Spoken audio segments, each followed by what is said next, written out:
Fala, sétimo ano, tudo bem com vocês? Estou de volta. Antes de a gente começar a aula, duas coisas bem importantes. Primeiro, nem todo mundo está assistindo o vídeo inteiro. Novamente eu falo isso. Dessa vez, não vai ser no final do vídeo que eu vou pedir uma coisa. Na metade do vídeo, um momento qualquer do vídeo, vai aparecer uma bandeira de um país qualquer, certo? Vocês vão lá no fórum, aí você vai lá no Tira Dúvidas, clica no Tira Dúvidas. Dentro do Tira Dúvidas vai estar lá escrito vídeo. Dentro do vídeo, lá do tópico vídeo, vocês vão comentar o nome do país. Beleza? Eu vi, era do último vídeo. O nome do país, beleza? Dessa vez a gente vai dar continuidade com a expansão do Brasil para o interior. Vai falar de duas coisas extremamente importantes para a história do Brasil. Por isso, vocês vão pegar o livro de Geografia na página 48. Pausa o vídeo, vai lá pegar. Abriu na página 48? Tranquilo, né? Tá lá escrito na página 48, o ouro das Minas Gerais. O estado de Minas Gerais tem esse nome porque lá tinha mina de ouro. Meu Deus, que milagre. Ah, tá. Mas faz sentido. Como a gente tá falando na última aula, os bandeirantes, quando eles saíram de São Paulo e do Rio de Janeiro, principalmente São Paulo, em direção ao interior, eles achavam muitas coisas. Na região onde hoje fica o estado de Minas Gerais, eles acharam jazidas de ouro, principalmente no século 17. Olha só. As primeiras jazidas de ouro, página 48, tá? Foram encontradas no interior da colônia pelos bandeirantes somente no final do século 17, 1680 para 1690. Em razão dessa descoberta, a região passou a ser chamada de Minas Gerais.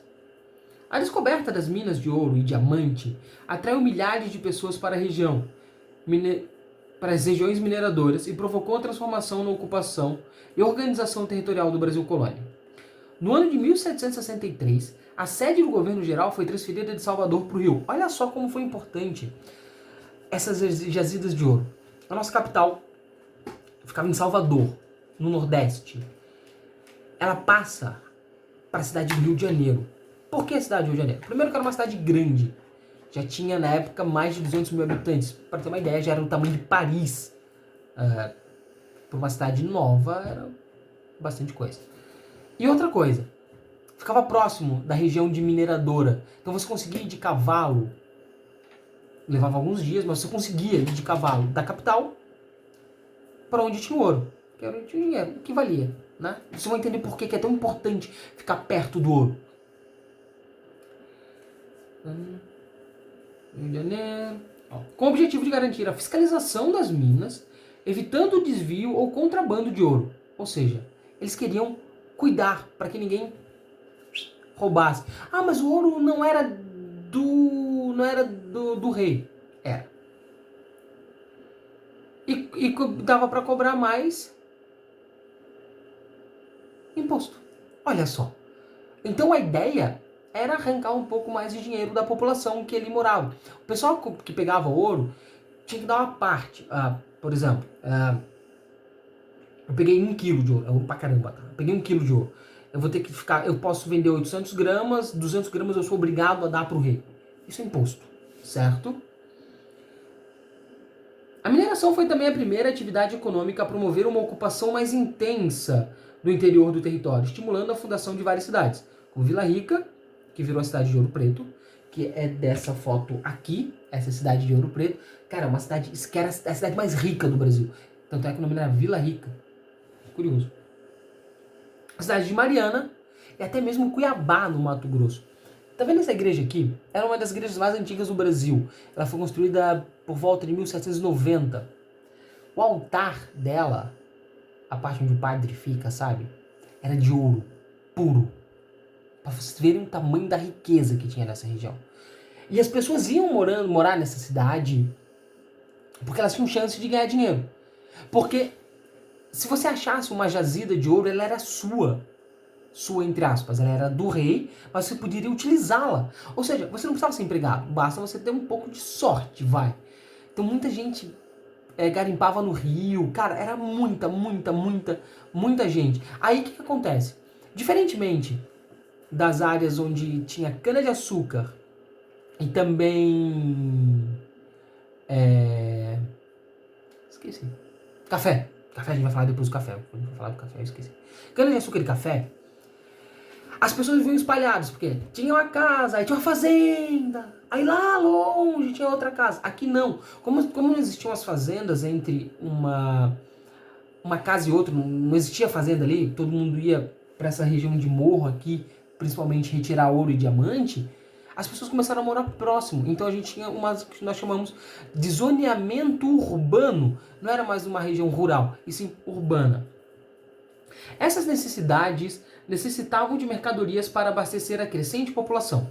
Havia necessidade também de animais, como mulas e burros, que pudessem auxiliar no trabalho das minas. Ou seja, as cidades elas precisavam de animais, de carga, cavalo, mula, burro, e também precisava de comida, porque ela não produzia, não tinha fazenda.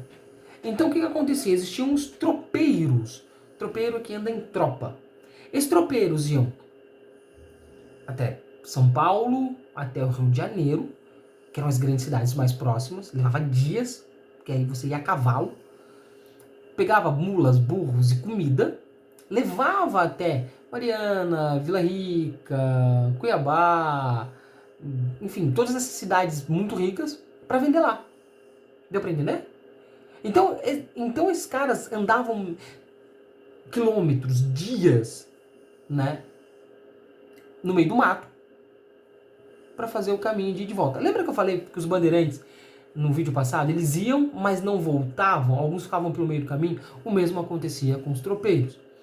E quando isso começou a ocorrer, começaram a fundação de várias cidades, como Sacramento, no Rio Grande do Sul. Cara, os caras vinham do Rio Grande do Sul até Minas Gerais de cavalo.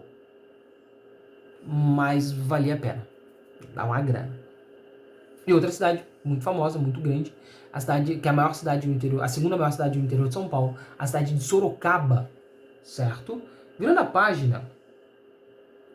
Bom, diferentemente da sociedade, aqui tem uma fotinho dos tropeiros, uma pintura, obviamente, os tropeiros atravessando o rio, que era, cara, era tenso, não tinha ponte, não tinha rodovia, não tinha rua. Tinha que ir pelo mato, cara. Vira a página. Diferentemente da sociedade canavieira, cuja população estava essencialmente concentrada nas fazendas e engenhos, a sociedade mineradora era mais urbana, era aquilo que eu estava falando. Eles viviam não concentrados nas fazendas, aí depois moravam em outra fazenda. Era próximo um do outro, era muito perto um do outro, certo? Ó, na região de Minas Gerais, desenvolveram-se manufaturas têxteis, ou seja, as primeiras fábricas de tecido e de roupa, né, para o consumo daquelas pessoas ali. Então, assim, não era só ouro que tinha lá. As pessoas começaram a ter as primeiras pequenas fábricas, chamadas de manufaturas, para roupa, móveis, enfim, utensílios como ferramentas, panelas. Por quê? Porque as pessoas que moravam nessas cidades, tipo Ouro Preto, Mariana, cidades aqui, elas precisavam disso. Então tinha gente, pô, eu não sei retirar ouro, eu não sei retirar diamante. O que eu faço? Eu produzo. Eu produzo roupa e vendo para quem tira diamante. Eu produzo panela e vendo para quem retira ouro. Todo mundo ganha. Todo mundo fica feliz. Ó, as minas descobertas na colônia pertenciam à coroa. Quem era a coroa? O rei. Portuguesa, óbvio.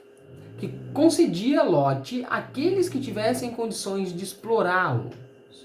Ou seja, você não era dono do ouro. Você explorava esse ouro. Você podia lá retirar. Por isso que a fiscalização era grande. Você estaria roubando o rei. E esses locais chamavam-se lavras. Certo? Daí o nome lavrador. É quem faz a lavra, quem cuida do lote. E devido à imensa exploração, houve esgotamento de muitas jazidas no interior. Uma dica para vocês. É um filme, provavelmente tem no YouTube, pode pesquisar, é um documentário chamado Documentário de Serra Pelada. É um documentário que mostra a corrida do ouro, já não nessa época, já não em 1700, mas em 1960, 70, Cara, as pessoas foram tanto que retiraram todo o ouro de um morro inteiro. Cara, era muito, muito, muito ouro. Isso leva alguns anos, tá? E quanto mais pessoas, mais ouro tira. Cara, muita coisa. Foi tenso. Isso aconteceu em várias cidades.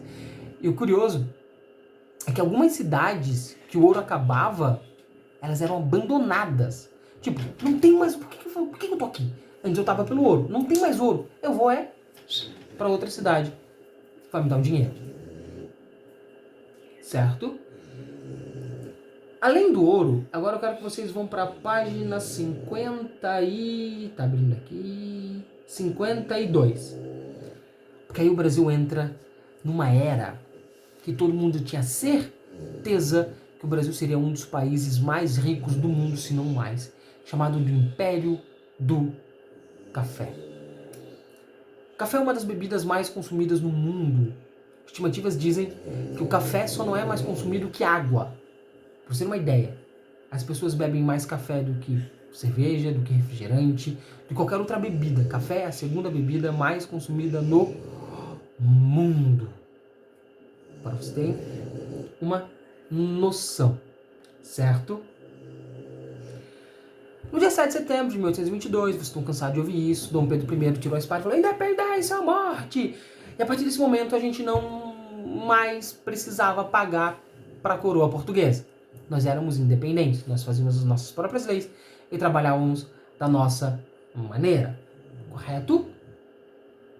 E o período imperial, que foi de 1822 até 1889, foi marcado pela expansão da lavoura cafeeira. Cara, o café dava muito, muito, muito dinheiro, tanto quanto o ouro.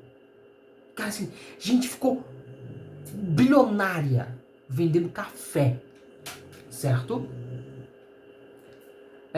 A crescente procura por café no mercado internacional, o Brasil vendia café para o mundo inteiro, estimulou a produção no Brasil. O Brasil até hoje produz os melhores cafés do mundo. Brasil, Colômbia, Etiópia e Índia produzem os melhores e mais caros cafés do mundo. Uma vez que a condição de clima e solo existentes na atual região do Sudeste, Rio de Janeiro, São Paulo, Minas Gerais e Espírito Santo, do país favoreciam o desenvolvimento dos cafezais. Do Rio de Janeiro, o cultivo de café se expandiu rapidamente. Mapinha é o mesmo, esse mapa aqui é o mesmo mapa que tem na página 52. Começamos no Rio de Janeiro e nos expandimos para o norte, em direção ao Espírito Santo, para o oeste, em direção a Minas Gerais, e para o sul, em direção ao estado de São Paulo, até chegarmos nos dias de hoje no Mato Grosso, em Goiás e no Paraná. Toda essa região era basicamente produção de café. Isso foi até o início do século XX, certo? Então o Brasil se expandiu, olha só, o Brasil era só... Vamos recapitulando as aulas anteriores até chegar aqui. Antigamente, o Brasil era basicamente litoral do Nordeste. Plantava-se cana-de-açúcar e retirava-se o pau-brasil. Com o tempo, a gente foi entrando para o Nordeste adentro para a produção de comida e de animais para consumo das pessoas que plantavam cana-de-açúcar. Depois nós fomos atrás das drogas do sertão lá no Amazonas. Depois descobrimos ouro e colonizamos as áreas onde tinha ouro. E depois nós colonizamos café. O café ajudou a colonizar o Brasil. O café trouxe muito, muito dinheiro. Então essas áreas eram extremamente ricas. Tanto é que os donos dos cafezais eram chamados de barões, né? De tão importantes que eles eram. Eles tinham uma grana muito pesada. E por ter esse dinheiro, eles não ficavam só para eles. Eles ajudaram o Brasil a se desenvolver e muito. Na página 53 fala sobre isso. Por volta de 1850, o café produzido nas fazendas era transportado por tropas. Lembra os tropeiros? Mula, cavalo, burro. Até a cidade do Rio de Janeiro, de onde era exportado de navio a partir dos portos. A mão de obra utilizada na lavoura cafeeira foi garantida pelo fluxo constante de escravos. Os cafezais eram basicamente cuidados por escravos. A produção de café foi responsável por muitas mudanças na economia do Brasil. Os barões do café, ricos proprietários de terras e de escravos, passaram a exercer forte influência no poder local e regional. Em geral, eles eram aliados do governo imperial e defensores do escravismo. Com a produção cafeeira, foram estimuladas atividades econômicas como agricultura, pecuária e diversas áreas do país, como as atuais regiões Sul e Centro-Oeste, para abastecer o crescente mercado consumidor. Então nós tínhamos um Brasil dividido em dois, basicamente. O Brasil que produzia café para vender para o mundo, Estados Unidos, Inglaterra, Alemanha, França, Japão, o mundo inteiro. E a região, e o Brasil que produzia comida, arroz, feijão, milho, mandioca, carne, para vender para quem? Para quem trabalhava com o café. Então olha como a economia gira, certo? O dinheiro do café, vendido para o mundo inteiro, abastecia outras regiões do Brasil. Além disso,